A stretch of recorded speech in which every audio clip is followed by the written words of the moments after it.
조갑제 TV 시청자 여러분 안녕하십니까? 2021년 7월 7일 오후 3시 2분입니다. 문재인 대통령이 버스 지난 다음에 한마디를 했습니다. 제4차 대유행의 조짐을 보이고 있습니다. 코로나 확진자 수가 어제 하루 1212명이 발생했습니다. 올해 들어와서 최다입니다. 엄격한 거리두기, 그리고 백신 접종, 그리고 대확산, 이게 뭔가 맞지 않습니다. 이게 줄어들어야 되는데 왜 이렇게 되느냐. 지난 3일 민노총 대규모 도심 집회와 관계가 없을까요?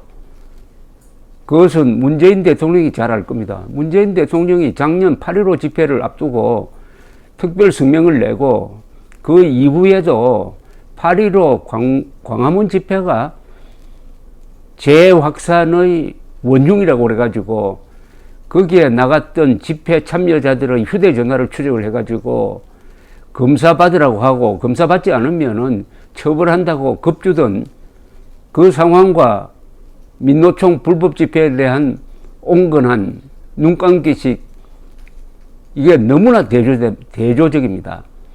이런 대통령은 국민의 대통령이 아니라 민노총의 대통령이죠. 이렇게 노골적으로 편들기를 합니다. 그러니까 방역이 제대로 안 되는 것 아니겠어요? 이 방역이라는 것도 마음을 비우고 공정하게 해야 되지. 반드시 이 민노총 이번 불법 집회에 대해서는 작년에 광화문 집회를 재확산의 주범이라고 뒤집어 씌워가지고 그게 나중에 과학적 근거가 없다는 것이 확인되었습니다만은 언론, 정권이 나서고 검찰이 나서니까 완전히 그때 정광훈 목사 등 여러분들은 구속되고 하면서 누명을 썼는데 민노총에 대해서는 사전 예고가 확실히 있었어요. 그런데 아무 조치를 취하지 않다가 이제 재확산 사태로 접어드니까 오늘 한마디를 했습니다. 이렇게 이야기를 했네요. 수도권 방역 강화 회의를 주재한 자리에서 뭐라고 이야기했느냐 하면은 또 음포를 놓았습니다. 수도권 코로나19 확산 방역 지침 위반 시 무관용 원칙이라고. 무관용 원칙이라고요. 광화문 보수 집회에는 무관용이고 민노총에는 관용이잖아요. 그런데 무관용 집회랍니다. 이분의 말은 딱 거꾸로 돌리면은 정확하다 하는 것을 새삼 확인하게 됩니다. 딱 2년 전에 요때입니다. 2년 전 요때 윤석열 검찰총장에게 임명장을 주면서 제발 사안 권력을 수사하라. 청와대가 잘못하고 있으면 가차없이 수사를 해야 그게 국민 신뢰를 받는 길이고 국민 신뢰가 바로 검찰개혁이다. 근사한 이야기를 했습니다. 그래서 시키는 대로 사안 권력 조국 법무장관 일가를 수사를 했더니 그 뒤에 일어난 상황은 여러분들도 잘 아실 것이라고 생각을 합니다. 문재인 대통령이 말하는 무관용은 우리 사람들에게는 관용, 우리 사람이 아니면은 무관용을 하라는 식으로 해독을 해야 실수를 안 합니다. 실수를. 20대, 30대가 많이 이용하는 시설에 대해 선제 검사를 실시하고 검사 참여율을 높이기 위해 익명검사를 확대하라. 유동인구가 많고 밀집도가 높은 지역에 임시 선별 검사소를 추가로 설치해 운영하는 한편 검사 시간도 연장하라. 이렇게 구체적으로 지시할 필요가 있습니까? 이걸 대통령이 합니까?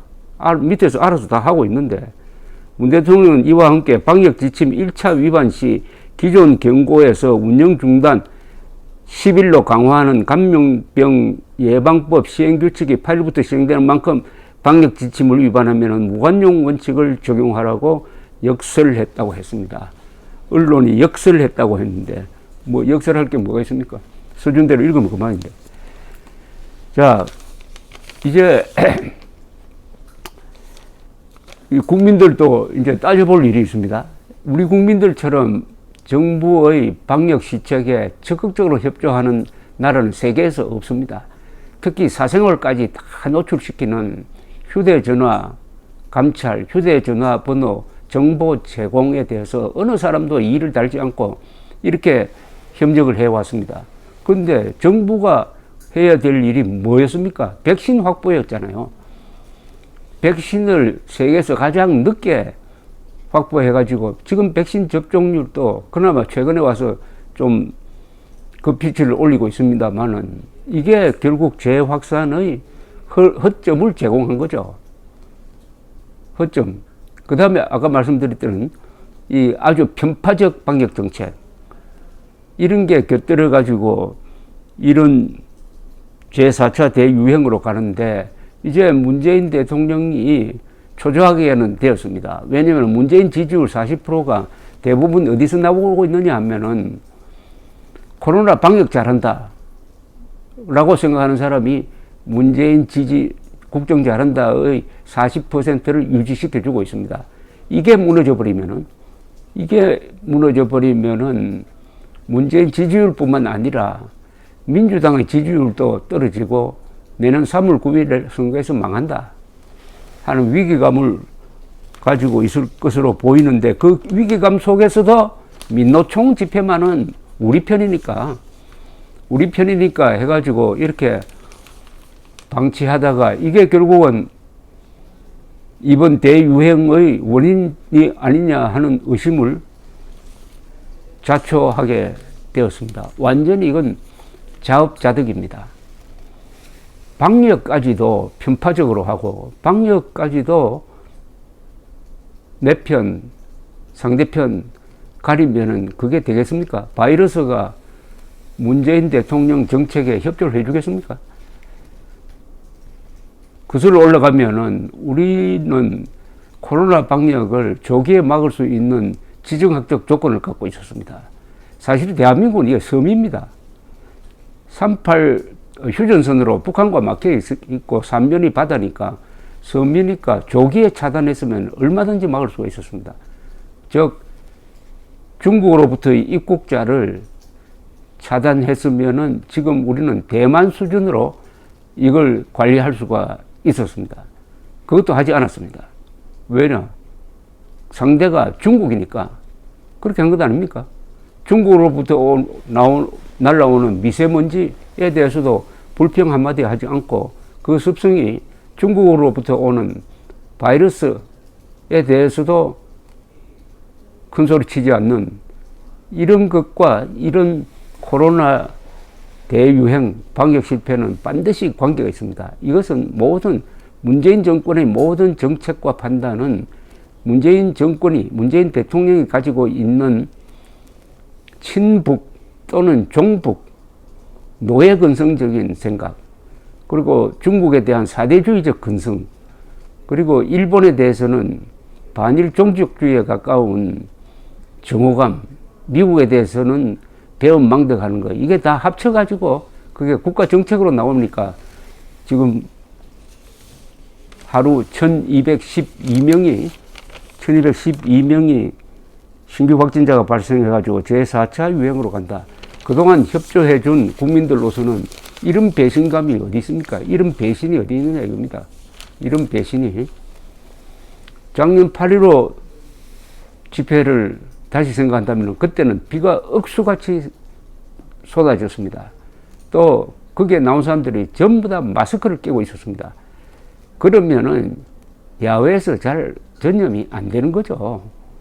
그런데도 거기에 참여했던 사람들 전화번호를 다 수집을 해가지고 각 보건소나 행정기관으로 내려가지고 전화를 해가지고 검사 받으라. 검사 받지 않으면은 법으로 응징하겠다. 자, 그래서 거기서 몇 사람이 나오기만 하면은 이게 바로 광화문 집회에서 확산이 되었다. 이렇게 언론 플레이를 했지 않습니까? 여기에 멍청한 기자들이 말려 들어가가지고, 그런데 나중에 통계를 내보니까 광화문 집회에서 양성 반응이 0.81%였어요. 전국 평균은 1.4%였습니다. 오히려 광화문 집회에서 코로나 확진자가 덜 나왔다 이겁니다. 그런데 그때는 이미 버스 지나간 다음에 한 번 8.15 집회를 이용을 해가지고 그때 책임져야 할 정부가 책임을 피해간 거죠. 작년 8월 재확산의 원인은 이 정부였습니다. 소비 진작한다 해가지고 거리두기 완화하고 당시에 이 휴가철이니까 사람들 접촉을 확대시키고 해가지고 결국 8월 한 10일, 12일, 13일부터 많이 생기기 시작했는데 공교롭게도 그때 8.15 집회를 하는 바람에 그 책임을 몽땅 정광훈 목사 측 8.15 집회 주최자에게 덮어씌우고 위기를 탈출했던 그 버릇이 이번에도 작동을 했는데 바로 민노총 집회에 대한 이 정권의 이중적 잣대였습니다.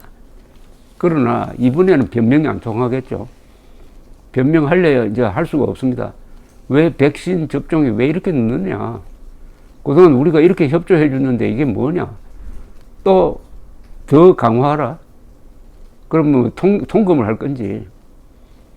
이제 이 코로나 문제는 심각하게 이 정책 방향을 재설정을 해야 됩니다.